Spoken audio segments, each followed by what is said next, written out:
ఒక వర్గం చాలా సంతోషపడ్డటువంటి సమయం.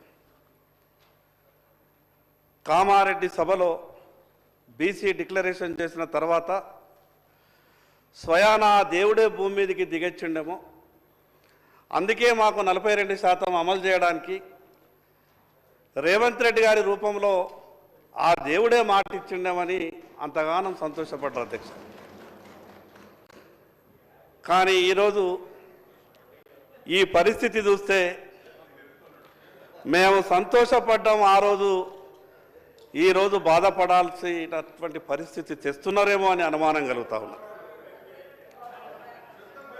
అధ్యక్ష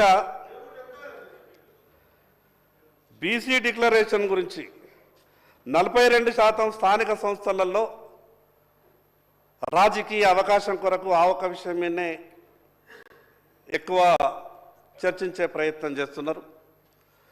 సరే, ఆ విషయం మీద కూడా మాట్లాడినా కూడా దాదాపు ఒక 2 నుంచి 3 పేజీలు ఉన్నాయి.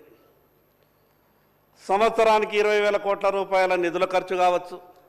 14 నెలలు గడిచిపోయింది అధ్యక్ష.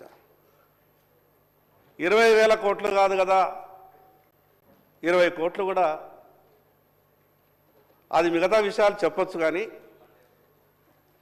నేనేమంటున్నానంటే అధ్యక్ష, ఎన్నికల సమయంలో మాత్రమే రాజకీయ పార్టీలు బీసీలను ఆకర్షించే విధంగా మాట్లాడుతూ వస్తున్నాయి. మేము అనుకున్న చివరికి అసెంబ్లీ పార్లమెంట్ ఎన్నికల్లోనే ఆ రకంగా జరుగుతుందేమో. స్థానిక సంస్థలలో కూడా మరొకసారి ఈ తతంగం అంతా చూస్తే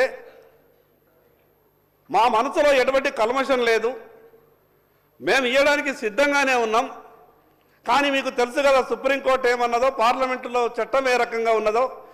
గతంలో తమిళనాడు కానీ బీహార్ కానీ మిగతా కొన్ని రాష్ట్రాలలో జరిగినటువంటి సంఘటనలన్నీ కూడా మీకు తెలిసే కదా. దాని కొరకే మేము ఏరికోరి ప్రస్తుతంగా అసెంబ్లీ సమావేశాన్ని పెట్టి మీకు న్యాయం చేసేందుకే కదా మేము ఇంత తపన పడుతున్నామని మాట్లాడి తప్పించుకుంటారేమో అని అనుమానం కలుగుతూ ఉన్నది. అధ్యక్ష, ప్రభుత్వ వెబ్సైట్లో చెప్తున్నాయి. ఇంతకుముందు శ్రీనివాస్ యాదవ్ గారు చెప్పారు, 3,32,000 కోట్లు, 3,32,00,000 ఓట్లు, 62,30,504 మంది 1వ తరగతి నుంచి ఇంటర్మీడియట్ వరకు పిల్లలు ఓటు హక్కు లేని వాళ్ళు, 38,99,000 నెల పిల్లల నుంచి మొదలు పెడితే 5 సంవత్సరాల పిల్లగాళ్ళ వరకు, వీళ్ళంతా కలిసి ఈ తెలంగాణ రాష్ట్రంలో సంఖ్య. మరి అటువంటిప్పుడు 4,33,29,722 సంఖ్య వస్తుంది. కానీ ప్రభుత్వ లెక్కలు ఏం చెప్తున్నాయి అధ్యక్ష? ఈరోజు ఇది చెప్పింది ప్రభుత్వ లెక్కనే. ఇంకో లెక్క ఈరోజు ఏం చెప్తున్నారు? మా లెక్కల ప్రకారం 1,00,000 చిల్లర మంది ఉద్యోగస్తుల్ని నియమించి ఇన్ని నెలల పాటు కష్టపడి 8 రేటర్లకు తర్ఫీదిచ్చి మేము చేసినటువంటి సర్వే ప్రకారం ఈ రాష్ట్రం 3,34,77,554 అనే సంఖ్య. మరి ఈ 98,52,168 ఎవరు ఎక్కడికి వెళ్ళిండ్రు?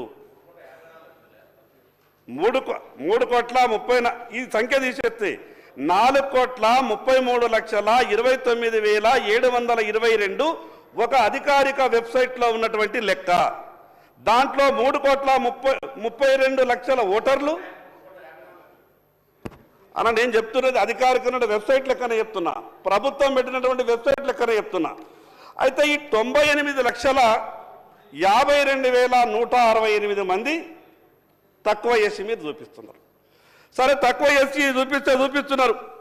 ఇక ఇందులో ఇంకా ఒక గొప్పగా మాకు అనుమానం వచ్చే విధంగా కుట్ర జరిగినట్టు అనిపిస్తున్నారు అధ్యక్ష. వెనకబడ్డ కులాలలో కొంత అవేర్నెస్ తక్కువ ఉంటుంది. మేము ఫ్యామిలీ ప్లానింగ్కి కొంచెం తక్కువనే వెళ్తాం. మా ఇంట్లో 2 పిల్లలు, 3 పిల్లలు, 4 పిల్లలు ఉంటారు అధ్యక్ష. కానీ మా జనాభా 14 ఏళ్లలో తగ్గిపోయింది అధ్యక్ష. అంటే 14 సంవత్సరాల నుంచి కాపురాలే జరుగుతలేవా?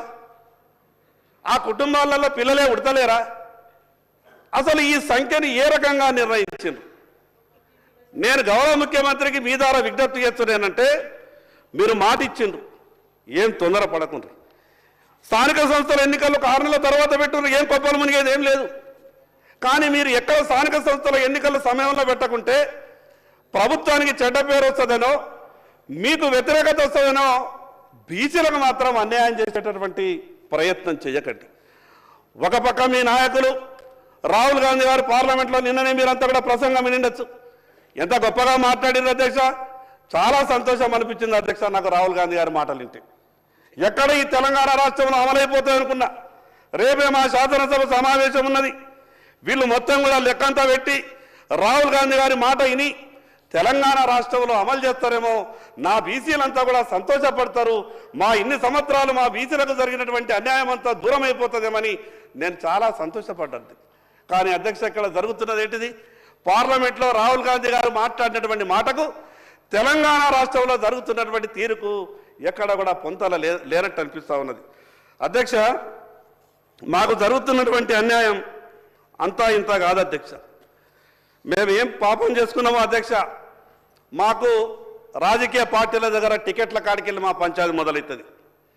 మొదలంటారు అధ్యక్ష, ఈ జనాభాలో సగం ఉన్నటువంటి మీకు ప్రతి పార్లమెంటులో సగం సీట్లు ఇవ్వాల్సిందే, మీరు గట్టిగా పనిచేయండి, మీ వెనుక మేమున్నామంటే మేమున్నామంటారు అధ్యక్ష.